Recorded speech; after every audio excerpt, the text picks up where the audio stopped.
Siamo con il Presidente della Repubblica dell'Ecuador, Rafael Correa, in visita a Milano. Grazie per questa intervista. Presidente, io inizierei da quello che fa più notizia, dal caso di Julian Assange, ospitato in asilo da mesi nell'ambasciata dell'Ecuador a Londra. Con questa decisione, di fatto, vi siete opposti al governo inglese ma anche agli Stati Uniti d'America. Perché lo avete fatto? Perché state dalla parte di Julian Assange? Bueno, Jacobo, primero, muchas gracias por esta entrevista, un abrazo a toda Italia. Y qué pena que lo que más se conozca de Ecuador sea el caso Assange, porque Ecuador es un país precioso e invitamos a todos ustedes a visitarlo, es el país megadiverso más compacto del mundo. Pero sobre el caso Assange, nosotros estamos respaldando al señor Assange como lo hiciéramos con cualquier ciudadano del planeta que pide asilo al Estado ecuatoriano. Tradicionalmente el Estado ecuatoriano ha tenido una política humanitaria de defensa de los derechos humanos, defensa del debido proceso. Frente a la solicitud del señor Assange, se hicieron las investigaciones del caso, se habló con Suecia, se habló con Reino Unido, se trató de que pudiera responder a la investigación, porque ni siquiera está acusado, sobre determinados delitos en Suecia, desde la embajada, lo cual es perfectamente factible, de acuerdo a la ley sueca, que si iba a Suecia se garantice que no iba a ser extraditado a un tercer país. Nada de aquello se logró, y frente al riesgo en cuanto a la vida del señor Assange, si era extraditado a Estados Unidos, y en cuanto al riesgo de incumplimiento del debido proceso, decidimos soberanamente otorgarle el asilo. Pero no es que respaldamos al señor Assange, no es que respaldamos lo que ha hecho, respaldamos los derechos humanos de un ser humano como cualquier otro.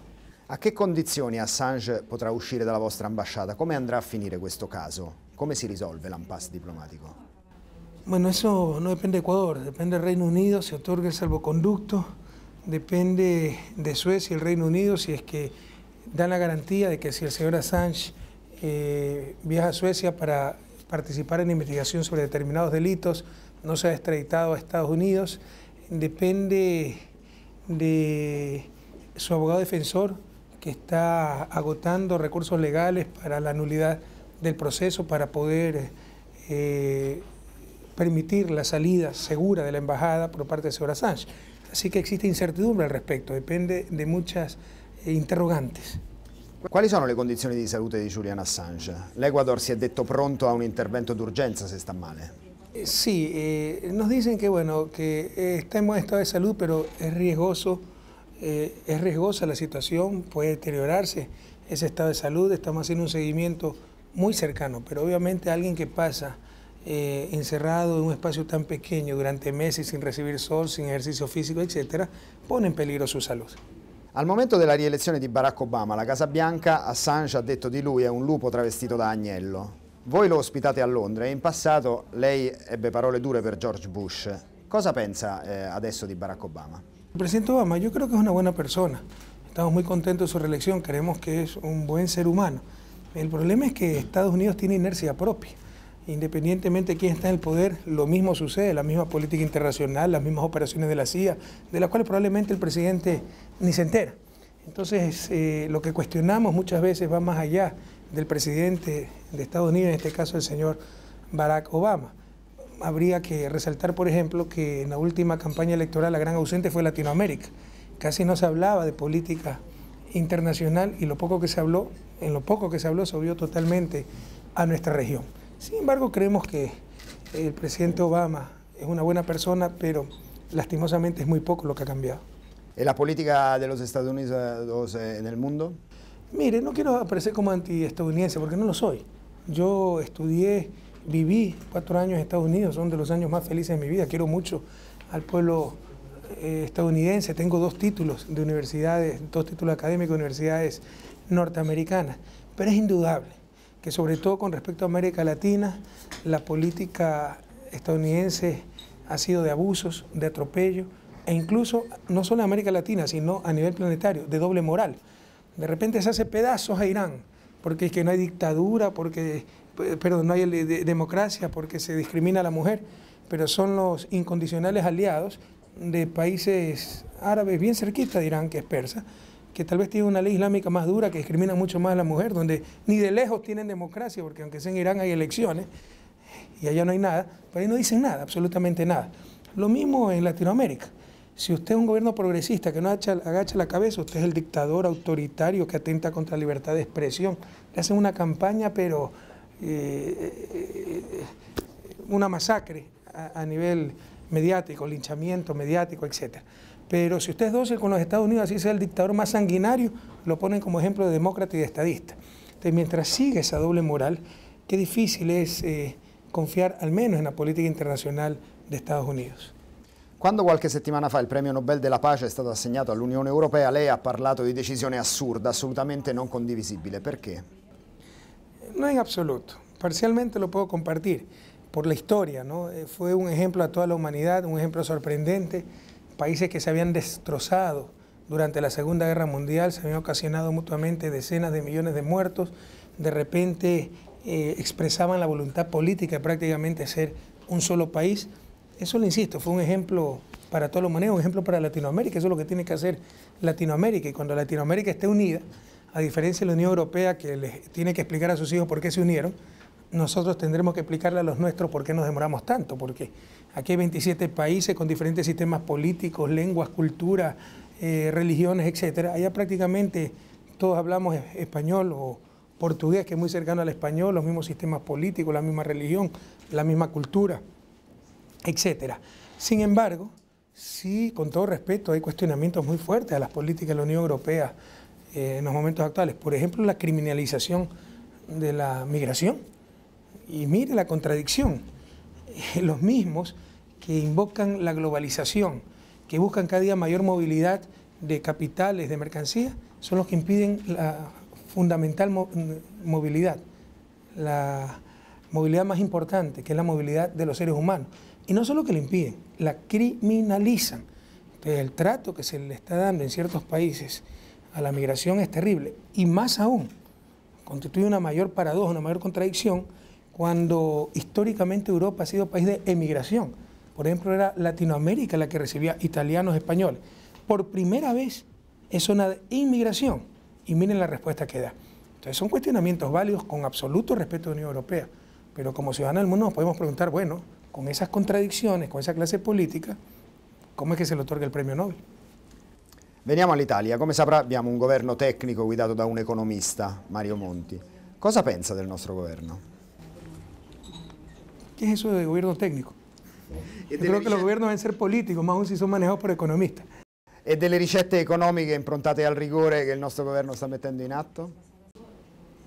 Pero eso es política.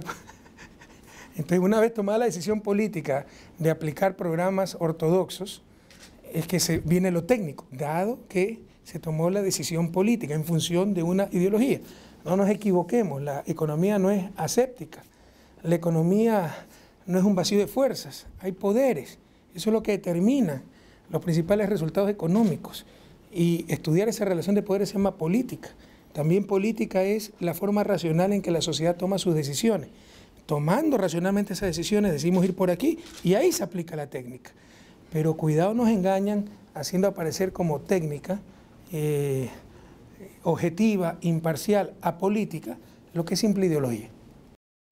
Cosa si aspetta l'Ecuador dalla cooperazione italiana e dagli investimenti italiani?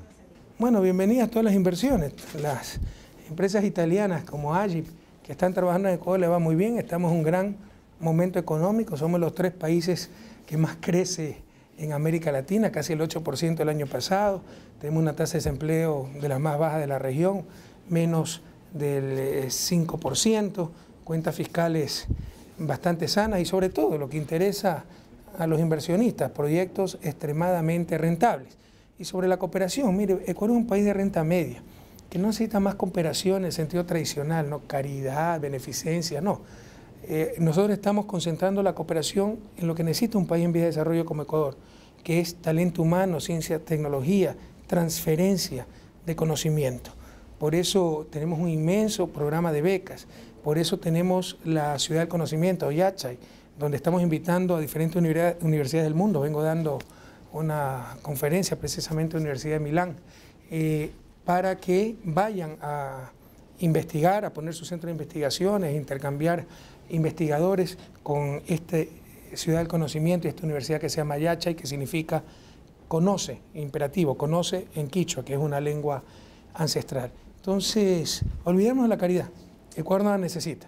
Necesitamos talento humano, ciencia, tecnología, transferencia tecnológica.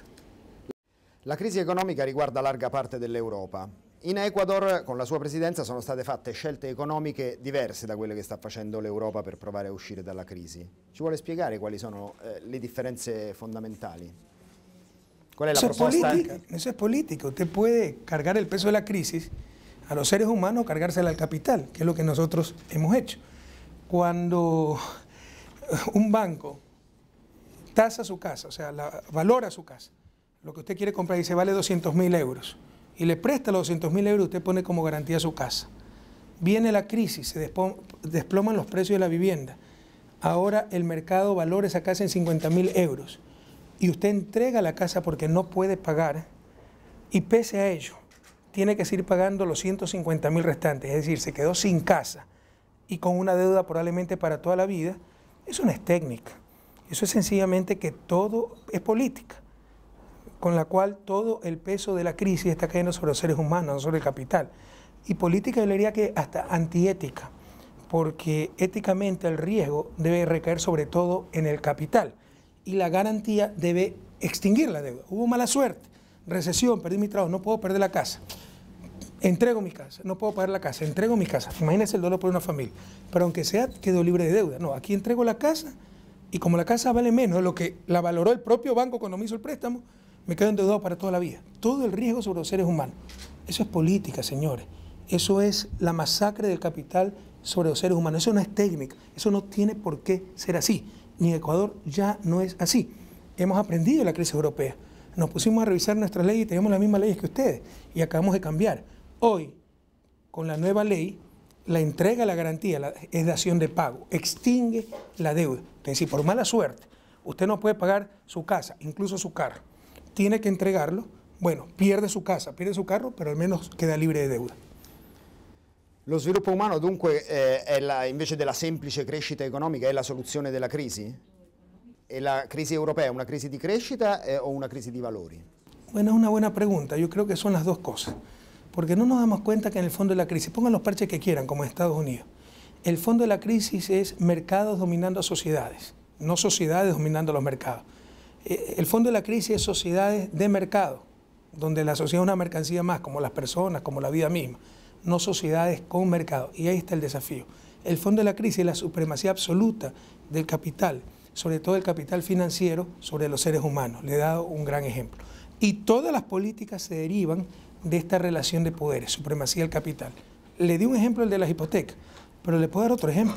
La obstinación con un euro fuerte. Cuando la técnica, ahí sí viene la técnica, tomada una decisión política, reactivar la economía para generar empleo, etc. Cuando la técnica lo que aconseja es exactamente lo contrario, debilitar un poco el euro para que se vuelva más competitiva la economía europea. ¿Por qué no se hace eso? Es que se genera un poco de inflación. ¿A quién perjudica la inflación? Una inflación pequeña, anticipada, prácticamente no tiene efectos, es inocua, excepto por algo que no se puede evitar, que es el impuesto inflacionario, la pérdida de valor de sus activos líquidos. ¿Cuáles son los agentes que tienen grandes activos líquidos? Si usted tiene 100 euros y pierde 1, 2, 3% de ese valor, a la final ni lo siente. Pero si tiene 100 millones de euros, ya es una pérdida fuerte. ¿Quiénes son los que tienen centenas de millones de euros en activos líquidos? El sistema financiero. Así que nuevamente el euro fuerte es una política en función del capital financiero. Nel dicembre del 2008 l'Ecuador ha dichiarato bancarotta. In generale lei ha sempre mostrato di non apprezzare le politiche del Fondo Monetario Internazionale, della Banca Mondiale e della Federal Reserve. Perché? Bueno, no quebramos en diciembre del 2008. Declaramos una moratoria unilateral de la deuda externa, pero planificada, racionalizada, pensada. Después de un informe de auditoría, por primera vez en la historia, un gobierno crea una comisión de auditoría de la deuda para revisar pues toda esa deuda que era un dogal para el desarrollo del país, y la comisión descubrió, verificó lo que ya todos sabíamos, que era deuda ilegítima, llena de corruptela, que los mismos ministros que negociaban la deuda eran tenedores de deuda, que los mismos abogados de los acreedores eran los abogados del país, y horrores por el estilo, que había sido repagada esa deuda. Entonces, en ejercicio de nuestra soberanía dijimos, no pagamos esta deuda por ilegítima. Además, pues que se utilizaron muchas técnicas económicas, teoría de juego, era un buen momento económico para el país, etc. Y luego en el 2009 recompramos esa deuda a valor de mercado, cuando siempre la hacían renegociar a valor nominal. Entonces eso ahorró miles de millones de dólares al país. y que si yo tengo animadversión contra el Fondo Monetario Banco Mundial, tal vez sí, porque esa burocracia internacional ha sido de las grandes causantes de las tragedias de nuestra América, y lamentablemente ahora veo que también va a ser de la gran causante de la tragedia de los pueblos de Europa. Ci sono pericoli anche per l'Italia di questo sistema, secondo lei? ¿Peligro? Peligros. ¿Con qué sistema? Con la burocracia internacional. Pero es claro, o sea, el Fondo Monetario, ¿usted qué cree? ¿Qué quiere? ¿Que los italianos vivan mejor, que salgan rápido de la crisis, que los griegos vivan mejor, que los españoles vivan mejor y superen rápido la crisis? Lo que quiere es garantizar el repago de la deuda, sobre todo a la banca privada, pero eso no sabemos de memoria. Los latinoamericanos, con los programas de ajuste de los 80, inicio de los 90, entraba en crisis el país, venía a rescatarnos Fondo Monetario y Banco Mundial, nos prestaba plata, pero con unos programas de ajustes terribles para que no quede ni un dólar en economía y toda esa plata sirva para pagarle a la banca privada, de tal forma que licuaban la deuda con la banca privada. Ya no le debíamos a la banca privada, recuperaron los banqueros privados su platita y acabábamos debiendo a los organismos internacionales, a esta burocracia internacional. Al final de cuentas, nuestros pueblos no es que vivían mejor, no es que superábamos más rápido la crisis, pero se repagó la deuda privada, eso era lo importante. Il suo governo ha sempre sostenuto i diritti degli indios. Questa volontà sembra potersi contraddire nel caso dello sfruttamento minerario delle risorse, in particolare del petrolio, di cui è ricco il paese. Come riuscirà a conciliare il punto di vista dello Stato, che ha bisogno dei soldi per la gente, con quello degli indigeni che non vogliono le miniere? Bueno, eso no es tan cierto, no es que la opinión de los indios. Nosotros tenemos grandes apoyos, diversas, y también hay ciertas oposiciones. Y lastimosamente muchas veces, y ahí sí yo un reproche muy cariñoso a los europeos, muchas veces con ayuda de ONGs europeas, que van a inculcar el odio, la violencia, fundamentalismos infantiles, pretendiendo que la pobreza es parte del folclore. Aquí nadie me explota, nadie me explora, nadie extrae nada, no hidroeléctricas, no petróleo, no minas, que siga viviendo la gente en la miseria, pero qué lindo paisaje. Ya basta. Nuestros pueblos ancestrales no viven bien, viven en la miseria. La miseria no es parte del folclore, no es parte de la cultura. Incluso si la miseria fuera excluyente de la cultura de esos pueblos y de la identidad, nuestro imperativo moral es eliminar, superar la pobreza. Pero no es así. Lo que no está de acuerdo con las tradiciones milenarias de nuestros pueblos es esa miseria, ¿no? Entonces, no tiene por qué ser así. El desafío es salir de la pobreza sin perder identidad. Y para eso necesitamos una explotación responsable, racional de nuestros recursos naturales. Pero ahí hay desquiciados, con todo respeto. Muchas veces ONGs de Italia, de Francia, etcétera, que pretenden imponer a los más pobres de la patria lo que nunca lograron en sus países. ¿Y para qué? Para después con la barriga bien llena tener donde turistear, donde ir a pasar vacaciones. Eso es criminal, eso es racista. No podemos ser mendigos sentados en un saco de oro. Ecuador necesita hasta el último de los recursos que posee para salir de la pobreza. Sobre todo, sacar de la pobreza a nuestros pueblos indígenas que no viven bien, viven en la miseria. Y hay gente que confunde la miseria como parte del folclore. ¿Esto es la revolución ciudadana y el socialismo del siglo XXI? Si usted quisiera resumir en dos palabras el socialismo del siglo XXI, lo que mejor lo define es justicia social. Por supuesto, justicia social. Pero Ecuador no solo necesita justicia social, y Latinoamérica entera, que es la región más desigual del mundo, necesita justicia regional, justicia étnica. Le insisto, nuestros pueblos ancestrales siempre han sido excluidos. Viven en la pobreza, ellos lo dicen. Pero cuando algo quiere cambiarse, no, queremos ir igualito y somos ejemplos para el mundo. Eso es inconsistente y muchas veces no es discurso de ellos, es discurso importado, de un poquito más de responsabilidad. Aquí hay un gobierno honesto, que no queremos nada para nosotros, tan solo queremos un país sin miseria. Il suo governo e lei dice esplicitamente di voler aiutare i poveri. Lei è scampato ad un tentativo di colpo di Stato. Ci sono molte resistenze da parte delle élite che erano al potere in Ecuador da sempre. Pero por supuesto, nosotros nos jugamos la vida cada día, no estoy exagerando ni quiero victimizarme, pero somos un gobierno que no está administrando un sistema, sino que le está cambiando, pues. Y las élites que siempre nos han dominado están perdiendo su privilegio, son capaces de todo, como lo demostraba el 30 de septiembre del 2010, como lo demuestran día a día, con sus medios de comunicación, con sus poderes fácticos, grupos económicos, hasta curitas por ahí, ¿no? Hasta obispos, etc.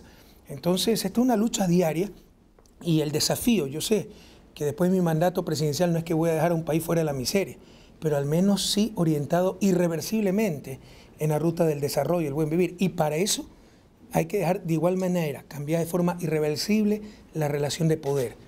El poder de unos cuantos sometido al poder de las grandes mayorías. Lei lo ha citato prima, ha citato i media, da più parti lei è accusato di essere un nemico della libertà di stampa. Questo è in contraddizione con la difesa di Julian Assange, per esempio. Diversi casi di conflitto anche giudiziario che ci sono stati. Perché questo difficile rapporto con la stampa? Yo no he tenido ningún problema con la libertad de prensa. Lo que he tenido problema es con unos negocios dedicados a la comunicación que quieren manipular, mentir, etc. Eso no es libertad de prensa. Es que Europa no sabe lo que pasa en América Latina. Ustedes creen que nuestra prensa es como la prensa de aquí, que puede haber cuestionamientos, pero esencialmente son profesionales, éticos. Allá son sin bandera, pues. Allá son los adversarios políticos, los que estaban acostumbrados a poner, quitar presidentes, juzgar, condenar, exculpar, legislar.